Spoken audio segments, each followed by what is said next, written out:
மக்கள் அனைவருக்கும் வணக்கம். இப்போ இந்த வீடியோவில் என்ன பார்க்க போகிறோம்னா இம்மார்ட்டல்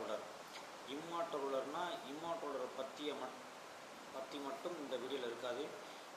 அதுக்கு சம்மந்தமான நிறையா தகவல்கள் நிறையா விஷயங்கள் இந்த வீடியோவில் இருக்குது. வீடியோவை பிடிச்சவங்க பாருங்கள். வீடியோ பிடிச்சிருந்தால் லைக் பண்ணுங்கள். அதாவது பார்த்திங்கன்னா பார்த்தோம்னா இப்போ ஜூன் 4 எலெக்ஷன் ரிசல்ட் வரப்போகுது. எலெக்ஷன் முடிஞ்ச உடனே எலெக்ஷன் ரிசல்ட்டு அடுத்த மாதம் ஜூன் 4 கொடுக்க போகிறாங்க. இன்னும் ஒரு வாரம் தான் இருக்குது. அதிகபட்சம் ஒரு 6 நாள் இருக்குது. 6 நாள் கழித்து இந்தியாவுடைய எலெக்ஷன் முடிஞ்சோடனே ரிசல்ட் வரப்போகுது. அதாவது பார்த்திங்கன்னா இந்த எலெக்ஷன் ரிசல்ட் வந்த பின்னாடி நான் என்ன சொல்ல வரேன்னா, ஒன்று பிஜேபி வரும், இல்லாட்டி காங்கிரஸ் வரும். இந்த ரெண்டில் ஒருத்தர் தான் ஆட்சியை பிடிக்க போகிறாங்க. தொங்கு பாராளுமன்றம் வருமா அப்படின்றது தெரில. நான் இப்போ எதுக்காக இந்த வீடியோ போகிறேன்னா, ஒன்று காங்கிரஸ் ஒருவேளை வந்துச்சுன்னா நான் என்ன சொல்கிறேன்னா, காங்கிரஸை ஃபஸ்ட்டு விமர்சனம் செஞ்சுக்கிறேன். ஏன்னா காங்கிரஸ் இதுக்கு முன்னாடி ஆட்சியில் இருந்தப்போ தான் இலங்கையில் போர் நடந்துச்சு. இலங்கை தமிழர்களை படுகொலை பண்ண ஒரு அரசாங்கம் தான் காங்கிரஸ். ஸோ அப்படிப்பட்ட ஆட்சி வரணுமா அப்படின்றது எனக்கு பிடிக்காது. ஸோ காங்கிரஸ் ஆட்சியில் இலங்கை தமிழர்களுக்கு நிறையா அநீதி இழைக்கப்பட்டுச்சு. அவங்க சிங்கள அரசுக்கு ஆதரவாக இங்கேருந்து சிங்கள இராணுவத்துக்கு பயிற்சியெல்லாம் கொடுத்தாங்க, ஆயுதங்கள் கொடுத்தாங்க.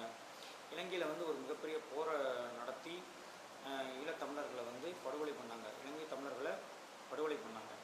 போரில் நிறையா அப்பாவி மக்கள் கொல்லப்பட்டாங்க. அது இன்னுமே கூட அந்த சர்வதேச நீதிமன்றத்தில் கொண்டு போய் அதுக்கு இன்னுமே கூட அவங்க இன்னும் நியாயம் வழங்கவில்லை. இலங்கை அரசாங்கத்துக்கு இன்னும் தண்டனை கொடுக்கல. ராஜபக்சே ஓடிட்டார் நாட்டை விட்டே. இருந்தாலும் அதுக்கு முழு விசாரணை இன்னும் முறையாக பண்ணிவிட்டு அவங்களுக்கு ஒரு நியாயம் இன்னும் கிடைக்கல. அதாவது தமிழர்களுக்கு அதில் ஒரு தனி நாடு கொடுக்கணும்.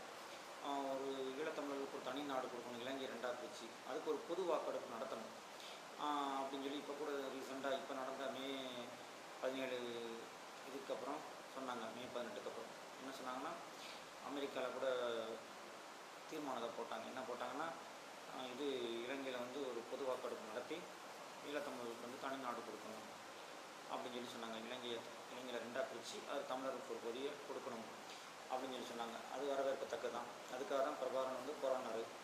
ஆனால் பார்த்தோம்னா இப்படிப்பட்ட அரசாங்கமாக வரணும், மீண்டும் காங்கிரஸ் வரணுமா அப்படின்னு நான் கேட்குறேன். ஸோ எனக்கு காங்கிரஸை சுத்தமாக பிடிக்கலை.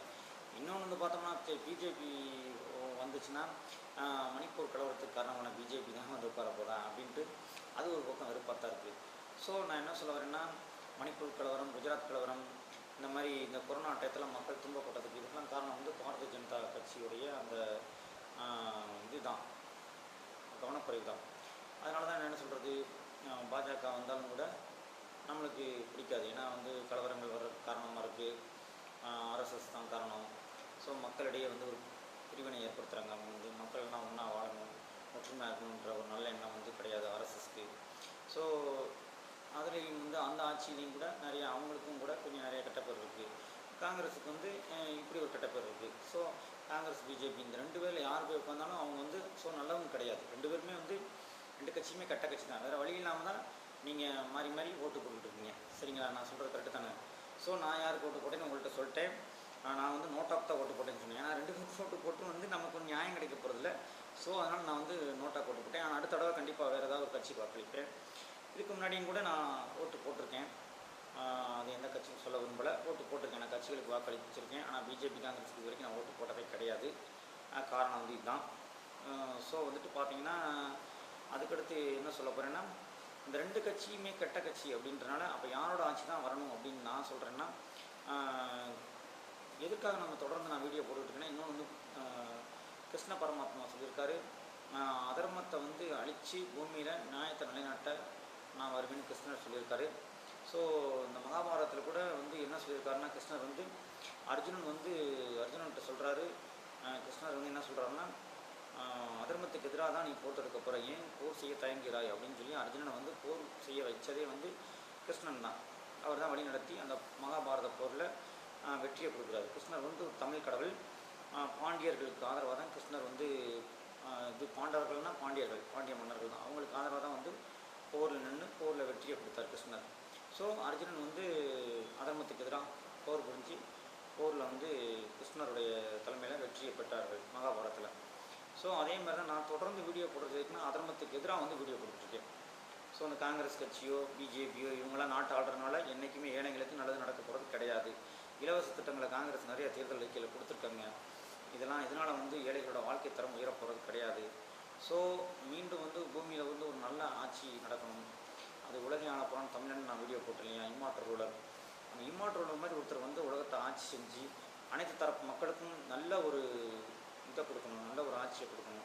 அதுதான் வந்து இந்த பூமியில் ஒரு நல்ல ஆட்சியாக இருக்கும் அப்படின்னு நான் நினைக்கிறேன். இல்லாட்டா பூமியில் சித்தர்கள் ஆட்சி, இம்மார்டல் ரூலர் ஆட்சி அல்லது சித்தர்கள் ஆட்சி. சித்தர்கள் ஆட்சினா சிவனுடைய ஆட்சி, கிருஷ்ண பரமாத்மா ஆட்சி. இந்த மாதிரி ஒரு நல்ல கடவுளுடைய ஆட்சி பூமியில் வரணும் அப்படின்னு நான் கேட்டுக்கிறேன். அப்படி நடந்தால் தான் மக்களுக்கு வந்து நல்லது நடக்கும். ஸோ இந்த மாதிரி கட்சிகளுக்கு மாறி மாறி ஓட்டு போகிறாங்கன்னா என்னன்னா, அவங்க இல்மாட்டிகள் சொல்கிறது தான் கேட்க போகிறாங்க.